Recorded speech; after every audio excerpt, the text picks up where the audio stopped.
Good evening, everybody. My name is Simon Bainbridge. I'm the Dean of the Faculty of Arts and Social Sciences at Lancaster University, and it's my great pleasure to welcome you all to this evening's public lecture.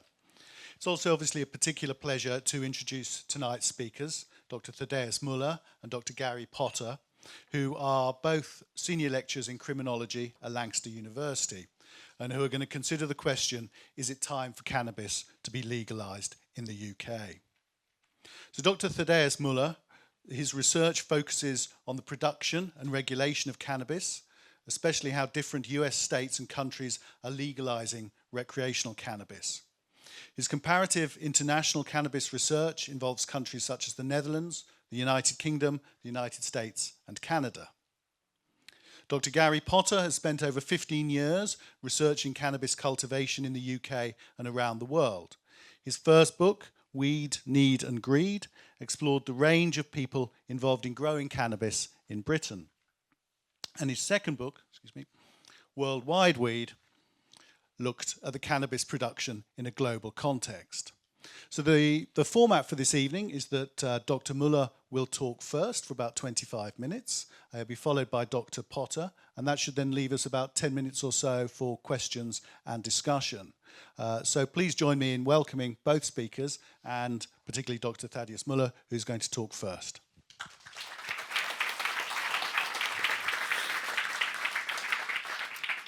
Thank you, Simon. And so can you hear me properly?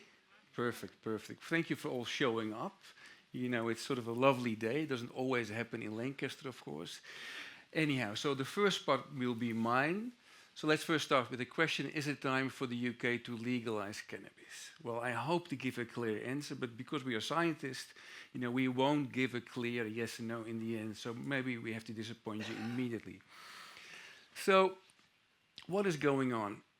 Roughly like 4 or 5 years ago, we saw a big change, a global change, and we saw that different countries and different states actually, you know, were actually changing their policies in relation to cannabis. And this is a nice picture of a client buying recreational cannabis in California on the 1st of January this year. And he's also a mayor of a small town. He drove all the way to Santa Ana. And if you Google recreational cannabis, and you will find a lot of these pictures, you know, of people buying, being sort of happy. So, but this also indicates a huge change. And there we have another picture. This is a picture of the UK. Of course, this is not exemplary. You know, this is an incident because, as Gary will explain, you know, it's not really that tough as this picture sort of shows. But this man has been arrested in Hyde Park in 2014. I guess he was smoking, and the police came to him. They asked him, you know, can you give us your cannabis? And he refused.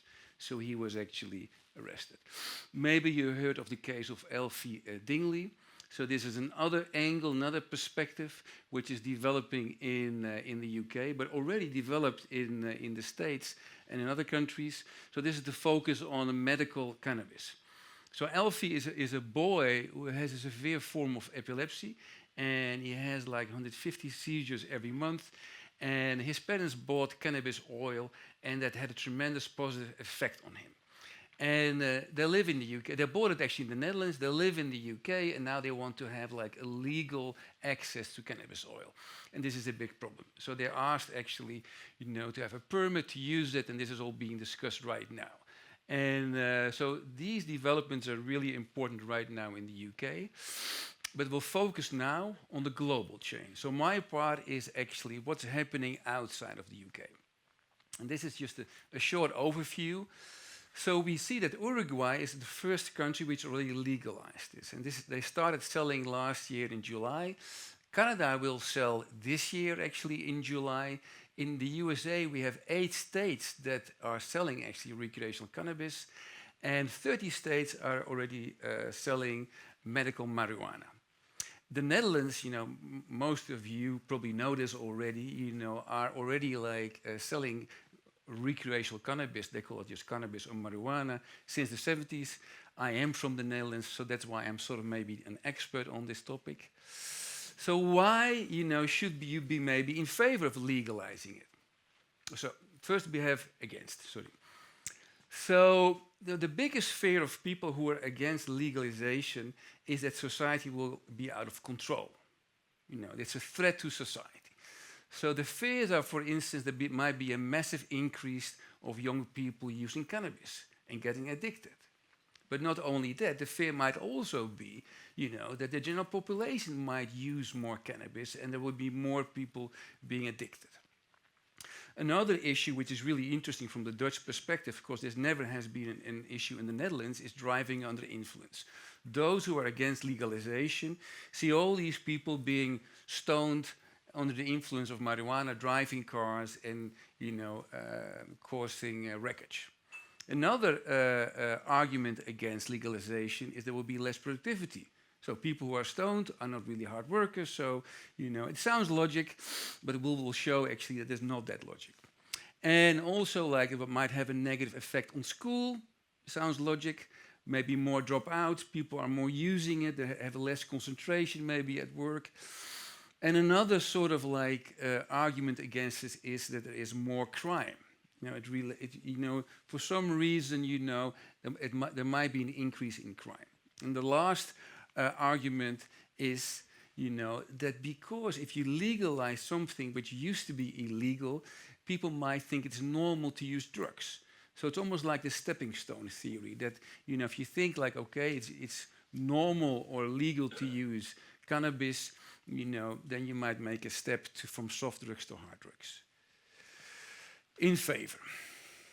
So why should you be in favor? So one of the reasons is one of the argumentation is related to justice. You know, why should you put people actually into prison for such a harmless drug, so to speak? Well, many people are using it. So the other one is related to organized crime. If you don't legalize it, if it's illegal, people will make actually profit. And most of the time, these people are, you know, what we call organized crime.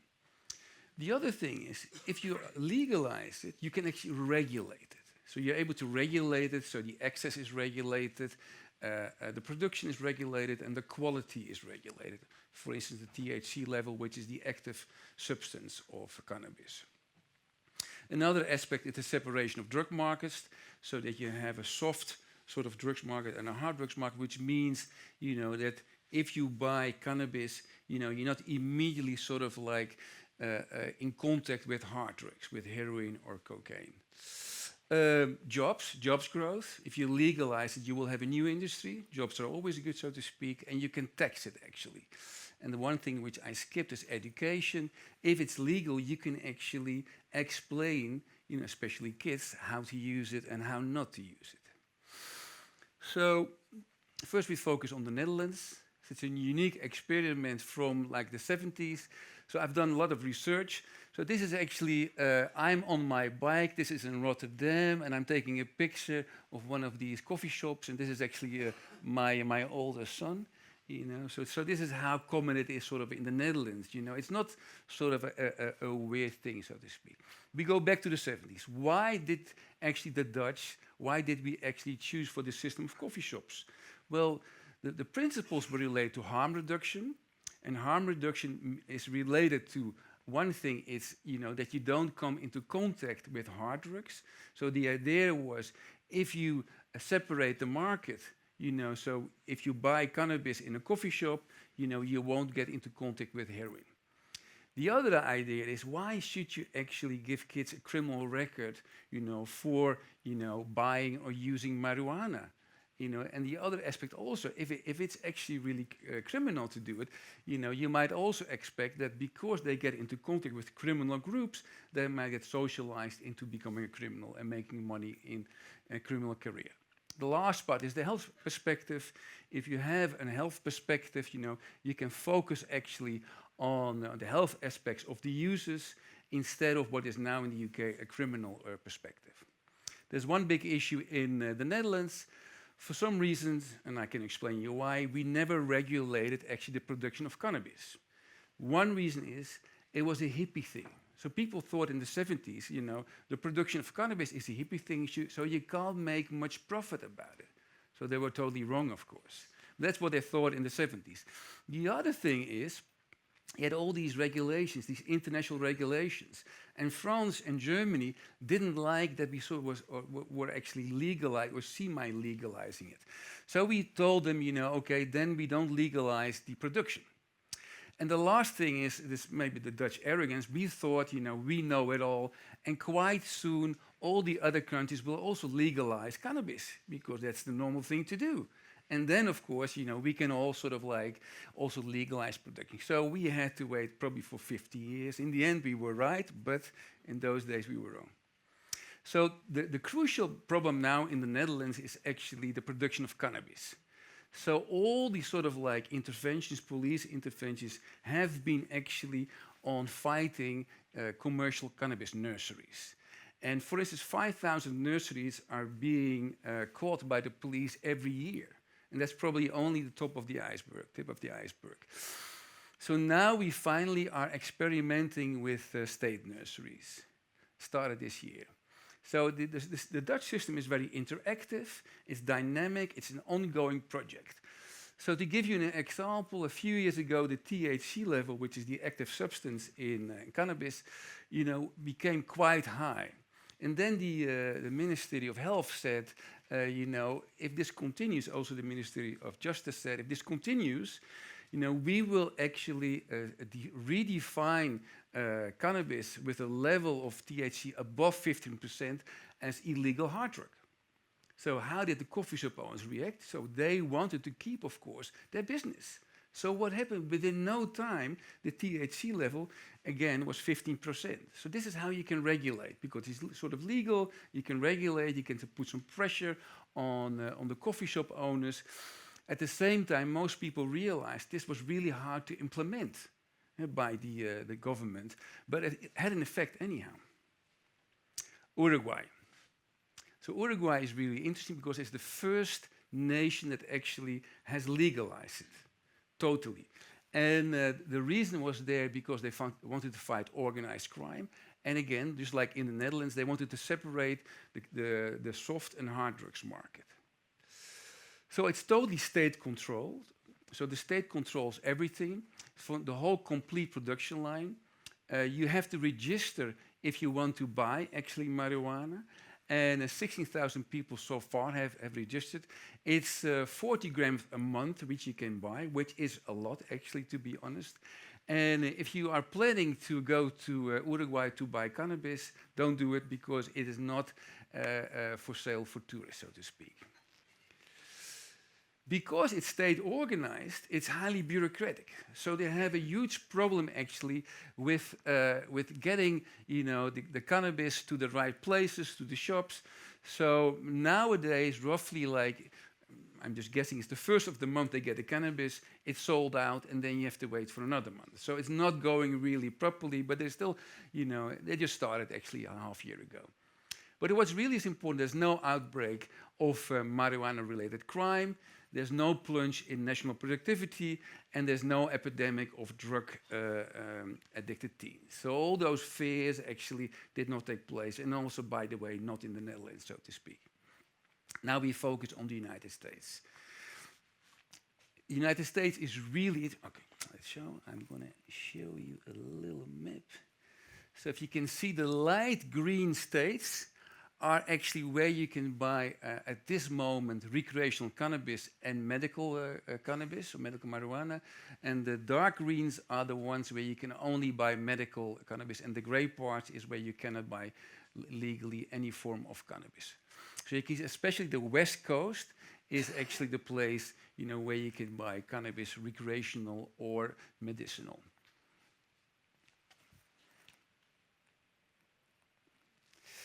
So these pictures you can see a lot. The first person who bought in one state, and a happy picture, she's happy to buy it, and also the text with it is like, this person is really happy for the first time in my life, I can buy legal cannabis. But it's really remarkable because, if we go back to the 80s, if you were arrested 3 times in a row with possession of marijuana or selling it, you would go, to prison for life. So that was the war on drugs under Ronald Reagan. So now we see a huge change. How is this possible? So in general, this is related to the introduction of medical marijuana. Medical marijuana was really important, and roughly like 20 years ago, 15 years ago, especially in the States on the West Coast, they introduced medical marijuana for the first time in the United States. And medical marijuana changed the whole meaning of marijuana. If it is a medication, a form of medication, then it's good, of course. At the same time, you had a whole industry behind it. They commercialized it. So it had to be produced, it had to be sold. The introduction of medical marijuana, especially in the West Coast first and then in other states, commercialized it and normalized it. And this had a huge effect on how people perceived it.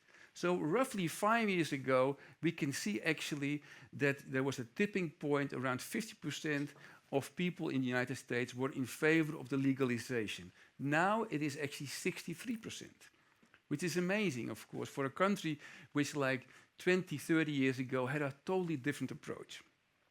Also, the media is quite positive. For instance, the New York Times, they had a very positive sort of like commentary of their own editors in relation to marijuana. And also, the industry of the medical marijuana, they made so much money that they could put the money in their pro-cannabis campaign. So, for instance, in Washington State, the pro-cannabis campaign had $6 million to spend, and the anti-cannabis campaign has only had 200,000. 10 minutes? Oh, it's easy to slow down. And so that's also a big difference. Okay, you really have to realize, what is happening in the States is typical something from the States. It's a free market model. So the business, the entrepreneurs, the business people can go their way in trying to expand the market. So any effort to grow the market must be allowed. So you cannot stop it. And this is a whole different approach compared to Uruguay, where it's state regulated, or even the Netherlands, where we have a certain perspective on what is healthy or not. And you can see this has a tremendous effect on the products they have been actually producing. So some things, so the rules, so one rule is, you can't buy recreational cannabis when you're under 21. Each time you can buy almost 30 grams, so that's quite a lot. They have traceability from seed to sale. So if you go to a shop in Seattle, for instance, it has a barcode, and the barcode actually is used by the state. They know actually where it is produced, where it is sold, so they can tax everybody in this chain. Recreational cannabis is heavily taxed, so 1/3 of the sales price is tax. And what is also really interesting, there are no potency limits. So I already gave you the example that the Netherlands are really keen on that. So they said 50%, 15% is the limits. So they're selling products which are called shatter or butter. You can forget it immediately, but these products contain like 70 and sometimes even more % of THC. So, but it's allowed because it's a free market model. You can make money. Is it legal? Then you can use it. So then we have the situation of edible cannabis. So edible cannabis comes actually from medical marijuana. So when actually you have medical marijuana, medicinal marijuana, you might understand that smoking it is not a healthy thing, because smoking is not healthy in itself. So they produced these edible products. So one product you probably know is a hash brownie, but there are different forms actually. So they used actually this diversification of products in the commercialization process of recreational cannabis.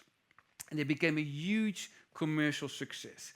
So almost 50% of the marijuana recreational marijuana in the States is being sold, and especially tourists are really happy with that. And I shall explain.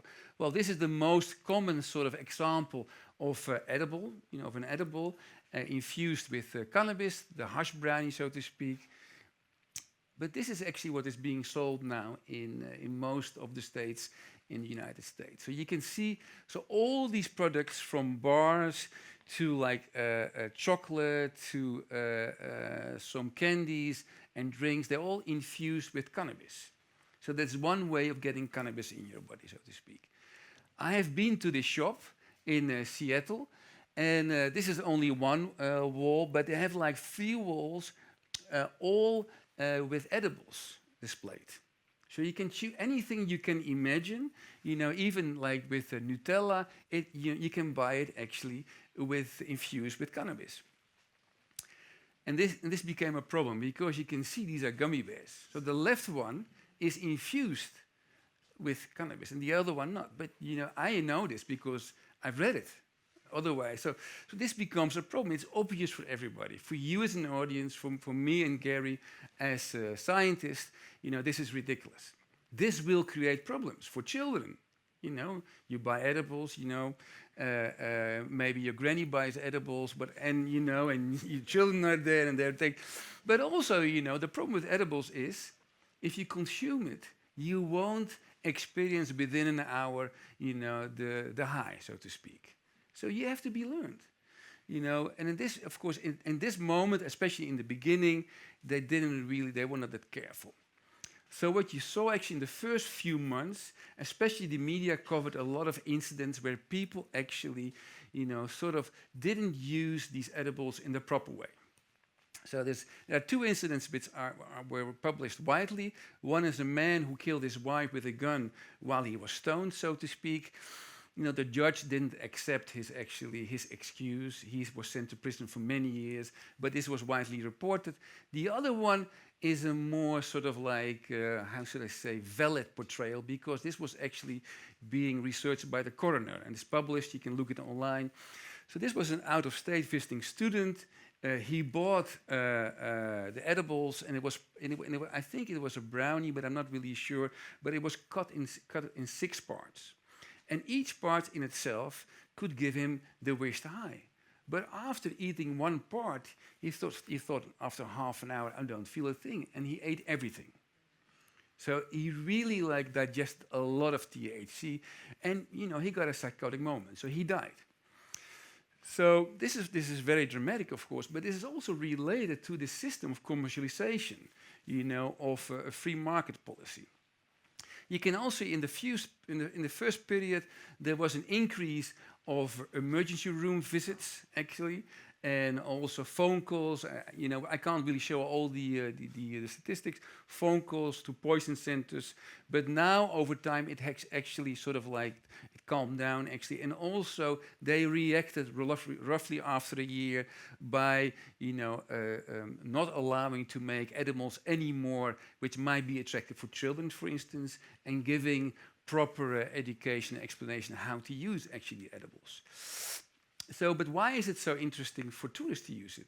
Because one thing, of course, smoking is seen as unhealthy, but also if you're a tourist and go to these places, you actually, you cannot smoke in your hotel or in your rented car or smoke in a public place. So the only thing, how you can digest or take it in is through edibles.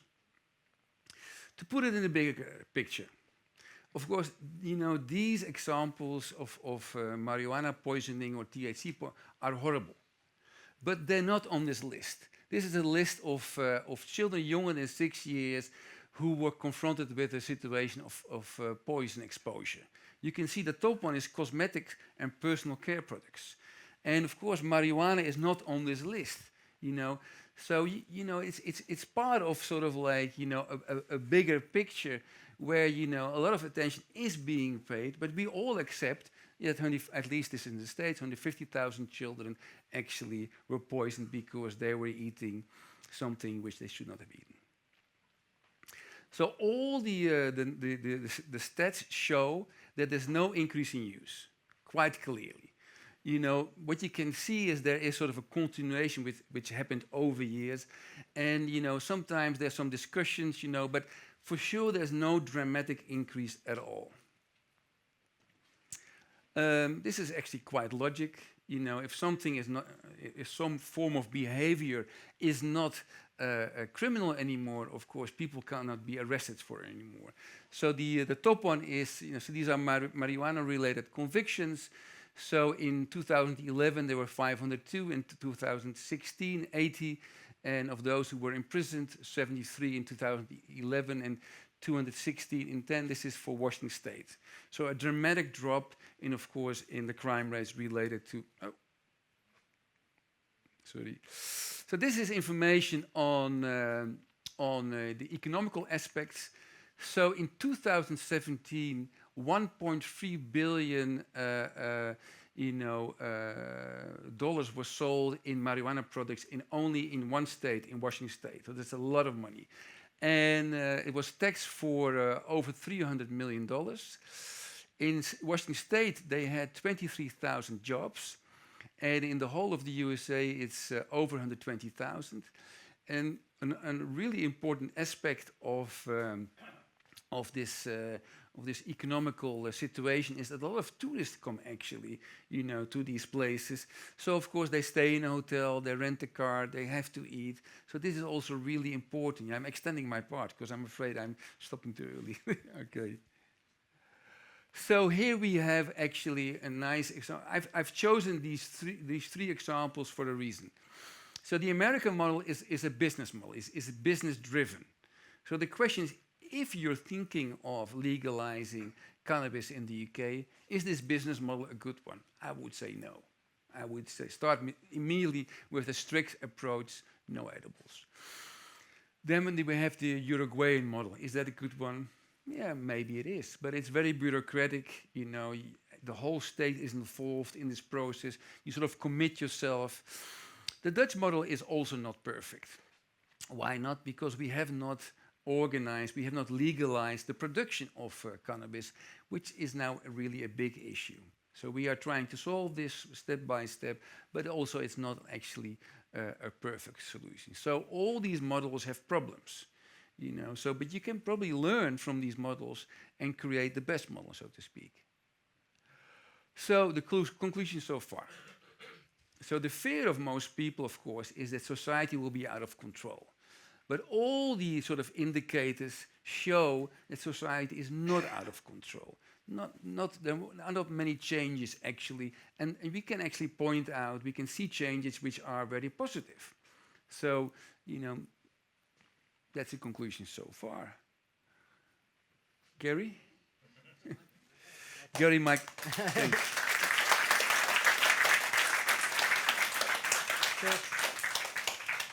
Okay, so thank you, Thaddeus. We'll come back to some of those points as we go along. Thaddeus focused very much on three extreme examples, if you like, where cannabis has been not just legalized, but has been marketized, is available for more or less any adult in that country to buy over the counter.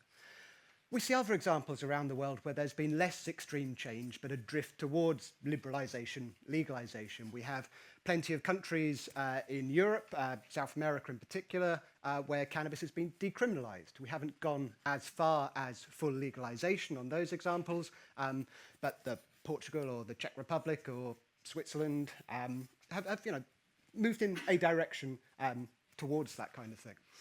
In the UK, we haven't done that. Despite these examples, despite some similar economic, political, culturally similar countries taking these steps, that hasn't really happened in the UK. So the next bit of the talk is about what has happened in the UK. And that's quite simply summed up really on this slide. 5 decades of status quo, 5 decades where cannabis has been dealt with through the criminal justice system. It's criminalized, possession, supply are criminal offences. So that, might lead to some questions as to why is there a difference. Of course, the reason, or the obvious reason, is that under international law, we're signatories to the United Nations conventions that govern the way individual countries are supposed to control drugs. And under the United Nations conventions, we're supposed to keep cannabis illegal. We're supposed to make supply of cannabis a criminal offence. It seems that all those examples that Thaddeus has just gone through contradict the international law. We'll come back to that point later. Specifically in the UK, we have the Misuse of Drugs Act 1971. That's still the main piece of legislation that governs cannabis and other drugs in the UK. To actually have any body of law last nearly 50 years without significant change is quite notable in its own right. But yes, that's still the dominant model. That's still the status quo. Under the Misuse of Drugs Act, we divide illegal drugs into three different categories. We have Class A drugs, they're considered the most harmful, and they must have the most serious criminal penalties attached to them. Class B drugs and then Class C drugs, the least harmful, have the lowest criminal penalties attached to them, but still have the potential for substantial prison sentences, even for simple possession, and obviously more extreme for supply. Cannabis is a Class B drug in the UK. So, that's not to say there haven't been changes. Yes, 50 years of the same legislation, but there have been some hints over the years, particularly the last couple of decades, of conversations about change, of some minor policy changes. I'm just going to quickly go through them as an illustration. Slightly arbitrarily, I could have started on other things, but the Police Foundation published a report in 2000. Well, the Police Foundation commissioned a report that was chaired and overseen by Viscountess Runciman, often known as the Runciman Report, as an independent inquiry, drawing on and analysing the expert evidence from academics, from doctors, from scientists, from police, getting evidence from the police, sorry, stumbling slightly there, to consider the UK drug laws, to make suggestions about whether they were fit for purpose, whether there should be change. It covered all drugs. Obviously, we're most interested in cannabis. The Runciman Report argued very strongly that, at the very least, cannabis should be downgraded from Class B to Class C. They looked at the harms related to cannabis, they looked at the harms to individual users and the harms to society, and they basically said, clearly the harms related to this drug, based on the best available scientific evidence, do not justify having it as a Class B drug and all that that implies and the potential criminal sentences there. That's 2000, that's nearly 20 years ago. But of course, cannabis is still a Class B drug. It's not to say it was completely ignored. Actually, some people picked up on this. This man, Commander Brian Paddock, may be better recognised these days as a Lib Dem politician. He stood as candidate for Mayor of London, I don't know, a couple of cycles back. But at the time, shortly after the publication of the Police Foundation report, at the time of that report, he was the commander of the bit of the Metropolitan Police Force that looks after Lambeth and Southwark and Brixton. And he basically decided to run with some of these things coming out of the report. He conducted the experiment, basically instructed his police officers to deprioritise cannabis, to not arrest people for possession, even to not arrest people for small or for low-level supply offences. His arguments were very similar to those made in the Police Foundation report about the relative harms of that drug, although the arguments he saw as most important were a bit different to their most important arguments.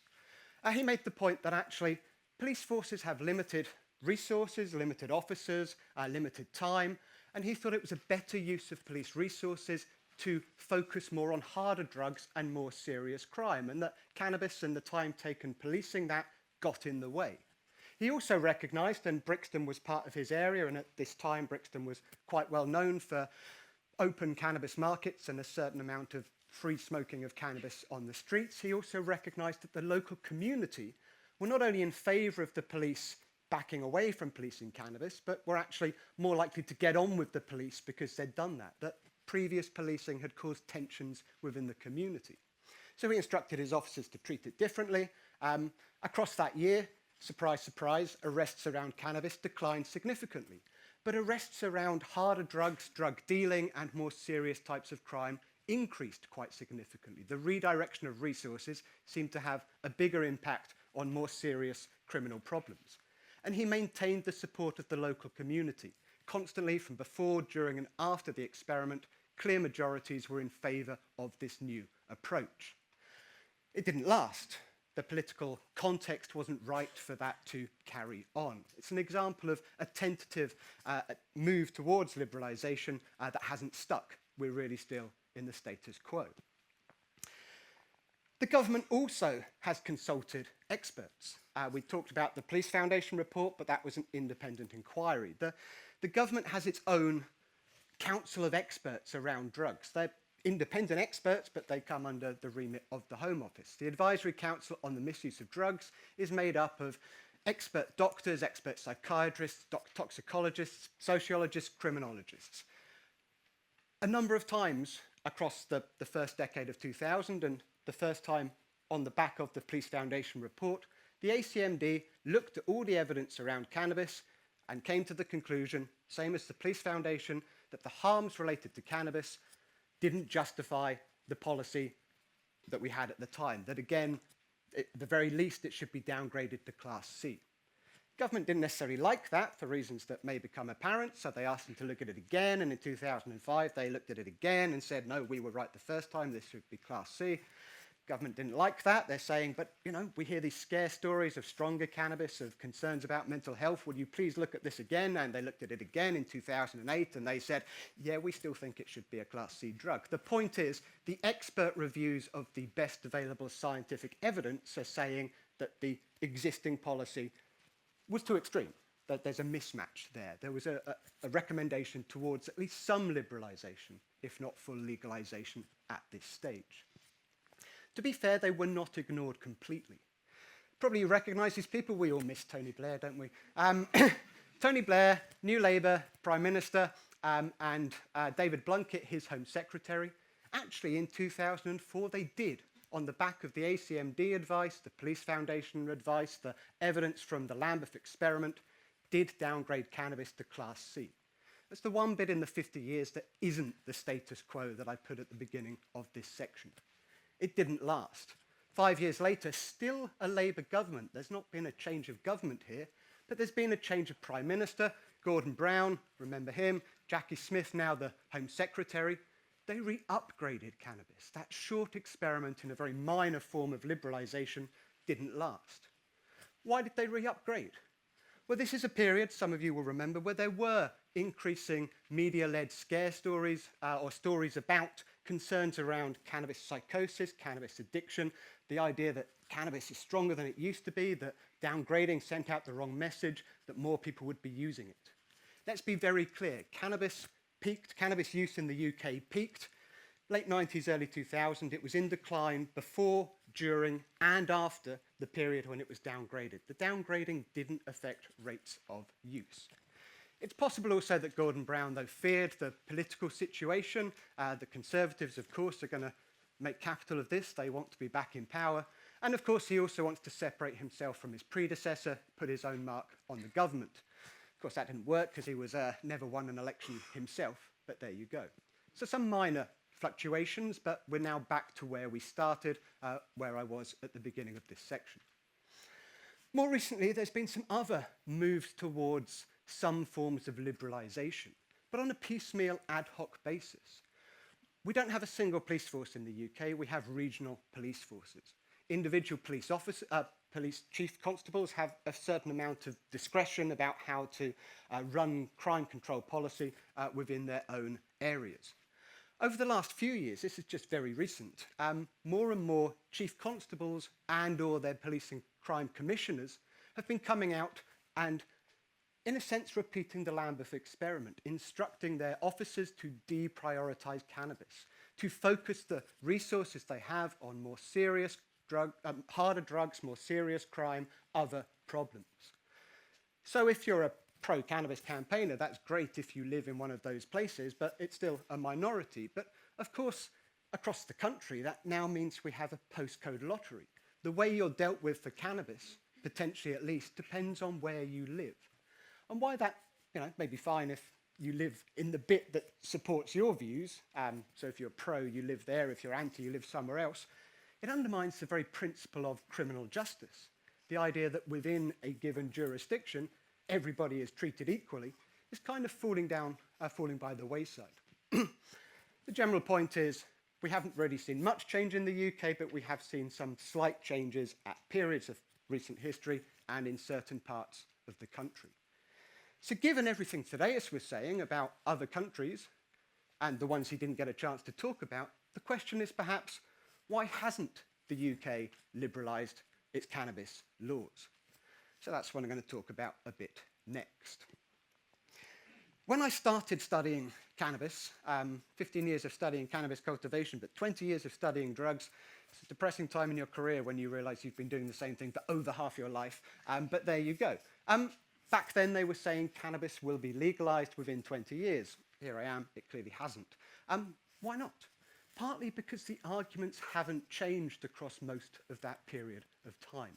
We've just been rehashing the same for and against arguments that Thaddeus touched on earlier that I'll just briefly go over again now. Those who don't want legalisation argue that legalisation would lead to more cannabis-related harms, whether that's health harms to users or crime harms or harms to society at large, that it might encourage people to escalate to other more problematic drugs, that actually it sends out the wrong message and drug use is simply immoral. Obviously alcohol's all right, but there you go. These kinds of things that actually, regardless of all of that, under international law, we're not allowed to change. But they're the same arguments. Likewise, the case for legalisation, people are still arguing, well, actually, we can better control the harms if we do legalise and regulate. That actually, if we legalise, we reduce the problem of giving young people in particular criminal records that may lead to problems in later life, may stigmatise them forever. That legalisation would be a better way to respect individual rights and freedoms, and that to legalise gives the opportunity of taxing the market, but also saves money that would be spent on law enforcement. But those arguments haven't changed, and maybe that's why the situation hasn't changed. It's not that simple, of course. What else has been going on? Why hadn't things changed? During the Tony Blair period in particular, actually one thing Tony Blair and that Labour government were arguably good at was claiming that they would actually be a much better government in terms of basing policy on evidence, that they would actually listen to the experts. And maybe that is why they did briefly downgrade cannabis. But it hasn't lasted. Actually, Professor Nutt was the chairman of the ACMD. He was, as a however many decades of experience as a psychiatrist, I think he is, he was the public face of saying cannabis is not as harmful as the law suggests that it is. Ecstasy is not as harmful as the law suggests it is. He was the one who said ecstasy was less harmful than horse riding. Because he said that, he got sacked, even though he's supposed to be an independent expert. The point there is that the evidence is not necessarily the most important thing when it comes to political and policy decisions, even during a period of evidence-based policy, but especially when that's not a key thing. Politicians recognise this themselves. The House of Parliament itself reported in 2006 on the problem. They recognised that drug policy was not based on the best available evidence, that drug policy was based on other concerns instead. I use that example because the pun making a hash of it obviously fits in quite nicely. So, there's that going on about the lack of change. There was a period when everyone thought, surely there's going to be change now, because we are now led by politicians who, in their younger days, actually used drugs themselves. We had a period when periods when the senior politicians were the ones who previously had admitted to smoking cannabis when they were younger and or earlier in their political careers had campaigned strongly for liberalising drug laws. We've already had Jackie Smith. I'm sure we all remember David Cameron. Nick Clegg was the one that always stood a bit behind him and didn't have much influence, but they all admitted to these things. So how could these people, once in power, go back on what they'd said previously? Well, of course, one of the things they did was to say, well, it's not that their views had changed, it was that cannabis had changed. And this was part of the media narrative as well, and the idea that cannabis in the UK more recently is dominated by skunk. I don't like that word, but that's the word the media uses. And that was different. The cannabis that David Cameron smoked when he was young was harmless, but the cannabis that young people are smoking today is different and more harmful, and therefore he can justify sticking to that previous position. But of course, the real thing that's going on here is arguably public opinion. As Thaddeus said, in America, public opinion clearly in favour of legalisation, particularly in those states that have now legalised. In the UK, we've not yet got to the stage where there's a clear majority in favour of legalisation. 2013, these are, I could have picked other surveys, but these illustrate, just over 50% were in favour of some type of liberalisation. They've put decriminalising and legalising together, so it's hard to see exactly what's going on. but it's not a strong majority, certainly. 2015, on a more narrow question, it was clear that, yeah, we're still short of a majority in favour of legalisation, 40% only. And maybe that's the real thing that's going on here, the fact that the politicians don't care so much about the evidence as the evidence of whether or not they're going to be re-elected. So let's remember that. Arguably, the real reason why there hasn't been change is that to politicians mostly, legalising drugs, going back from the traditional just say no message, has been seen as too risky. Legalising has been seen as losing more votes than it's ever going to gain. So, why are we now having this lecture about whether or not there is going to be change? Are there more recent, more significant things that have changed that may lead to policy change a bit further down the line? And yes, there are. There are significant things going on. Within the UK, and this is my own area of research, arguably one of the most significant things, it's not just the UK, but most countries, is that most cannabis used to be imported. Now most cannabis in the UK is grown here. It's grown indoors, it's grown under lights, it's grown in optimal conditions. That changes the game in a number of ways. It's harder to police a market of domestic production because you need the police everywhere. You can grow cannabis anywhere. When it's imported, you focus on the borders. We weren't very good at that, but it was easier than focusing on the country as a whole and the borders at the same time. But more significantly, growing indoors under lights means that the product has got stronger. People are growing a stronger variety. They can control the situation. They can get the higher levels of THC. And actually the evidence, and this is a very recent report, is that the average strength of cannabis in the UK is getting stronger. The skunk is about 15%, not far off the same as the Netherlands, but skunk is taking over a much larger proportion of the market. That's what's grown here instead of the imported stuff. So the average strength of all cannabis is significantly higher than it used to be, getting closer to that 15. Also, for those that know the technicalities, the skunk that's grown has very low proportions of CBD. CBD is another ingredient in cannabis. It doesn't get you high. It actually mitigates the psychotic effects. It's an antipsychotic. So without the CBD, the mental health problems are more likely to happen. Domestic cultivation, high THC, low CBD. And actually, we've seen an increase in people going to seek help, whether that's for addiction or for other problems. And now cannabis accounts for 50% of admissions to treatment centres, when 20 years ago, cannabis was not a major drug in people seeking treatment for their drug use. Of course, elsewhere, we've got this increasing narrative from not just the States, but from other countries that have embodied medical cannabis. Israel, for example, or Germany is the most recent to have medical cannabis. They're doing that in turn because the actual scientific evidence is increasingly showing that cannabis does have genuine medical therapeutic benefits. It's not a panacea. It's not that if you're ill, you should take cannabis and you'll be better, but it is quite clear that for some conditions, the right sort of cannabis taken the right way is medically beneficial. That's going on around the world, of course. That's putting pressure on the discussion in the UK.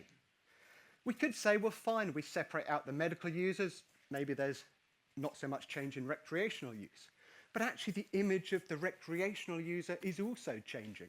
Traditionally, we might have thought of the cannabis user as not too dissimilar to that lovely man on the right, you know, the hippie dropout not seen as beneficial to society.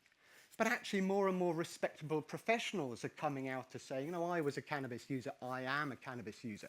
You don't get much more respectable than the previous president of the United States, Barack Obama, who admitted to cannabis smoking in his student days.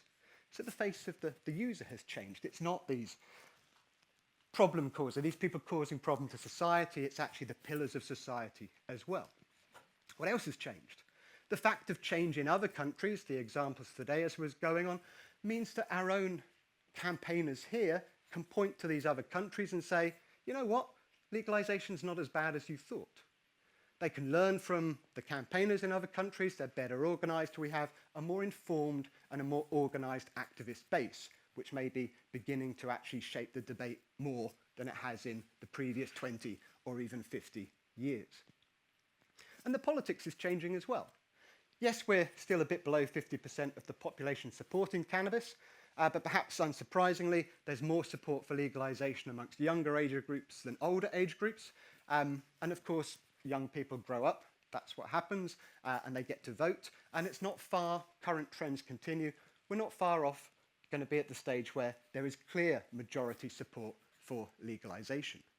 Another political argument has also changed. We can't stand there and say we cannot legalize because of the UN conventions when other countries that are also signatories to the UN conventions have legalized. American states, Uruguay, the Netherlands, Canada, they're also signatories. So the politics is actually changing both nationally and internationally. And perhaps most significantly, the economics is changing.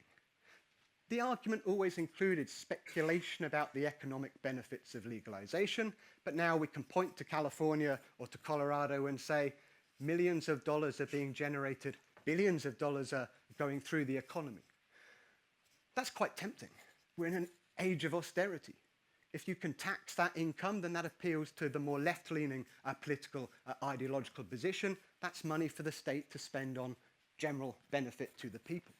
It appeals to more right-wing minded people as well, because that's money that can be made by entrepreneurs. That's profit to be made. That appeals to the ideology of a more conservative mindset in the political sense. So that's also a recent change that may begin to impact in the UK. So what will happen next in the UK? I don't know. I can't predict the future, but I would argue that maybe 2 years, but probably closer to 10 years, but at some point we will get change. How will that take place? Well, there's a few different options, and probably we'll see a staged approach, if you like. Probably the medical cannabis might come in first. We can go back to that picture of Alfie. It's a callous politician that carries on resisting that kind of thing. I've got a minute left, but I'll be a little bit longer, but not much. But of course, that's getting media support, public support. That's maybe less politically contentious. That might happen first. Decriminalisation, well, that's already happening in different police force areas, but maybe that could be rolled out more fundamentally. Without changing any laws at all, you could just have decriminalisation. There's a problem there. It doesn't address the harms related to an illegal market, or indeed the harms related to not being able to regulate the product. I think we will drift towards legalisation. Not on the American model, because we don't have quite the same culture, we don't have quite the same profit is everything approach. But we can learn from the errors of the US. Don't let unregulated edible products proliferate. Don't let high-strength THC become too available. Put limits on what people can buy. We can learn from Uruguay. Good system, some bureaucratic problems, where maybe we can do that, but without the same level of bureaucracy. We can learn from the Netherlands. The retail system seems to work, minimize many of the harms associated with cannabis, but don't forget to deal with production and the backdoor problem as well. Because we can draw on these different things, we can perhaps get the best of all worlds. So it's an important sort of point to make is that legalization doesn't mean a free-for-all. That may be the case in some American states, or it may seem to be, but no, legalization means we can regulate. All problems, all models of legalization have problems, but the current situation of completely illegal is arguably the worst of all worlds. Only legal products and legal markets can be regulated. Cannabis is legal, we can put limits on THC strength, limits on who can buy it, how much they can buy, limits on whether it can be in edible form or shatter the 70–80% stuff, we can ban that. Regulation allows for harm reduction, it removes criminals from the market and all of the crime that goes with that. Regulation means we can control purity and strength and who can access it, and when people do develop problems, we can provide better support if we've removed the stigma of criminalisation. So, concluding thoughts. Like I say, I don't know when this will happen, but my prediction, it's not even that we're saying this should happen. It's not a case, actually, this lecture is not about saying the arguments for and against. It's more about saying this is the political process, this is what's likely to happen. Because some places have already legalised, we have an even greater evidence base. Those fears of what would happen under legalisation can be rebutted. Some of them will be recognised as genuine, and then they can be preempted, if you like. Although history in the UK tells us that evidence has not been the main argument, and actually evidence has often been ignored. The medical case is getting stronger. I've mentioned that, the heartstrings, but the genuine concerns. You know, if the evidence is there that there's real medical use, that's a different argument from what we've had before. But they're probably not the most important things, although they're all part of the big picture. The important things are that public opinion is changing. And then politicians will change not because they suddenly believe the evidence, not because they've had a change of heart, just because they want to be re-elected. And actually, possibly even more important than that, but these feed into each other, is the recognition of the economic benefits. In an age of austerity, we can tax, we can save public spending. California was, for decades, in huge amounts of debt, and they're beginning to address that almost entirely through legally taxing and regulating. That's basically where we are. We think it's going to happen. We think these are the factors. The evidence around harms, balance of harms is there, but actually it's the change in political opinion, the change in the political context, and the recognition of economic benefits that are going to possibly carry the day. So we'll leave it there, I think, and hand back to our delightful chair.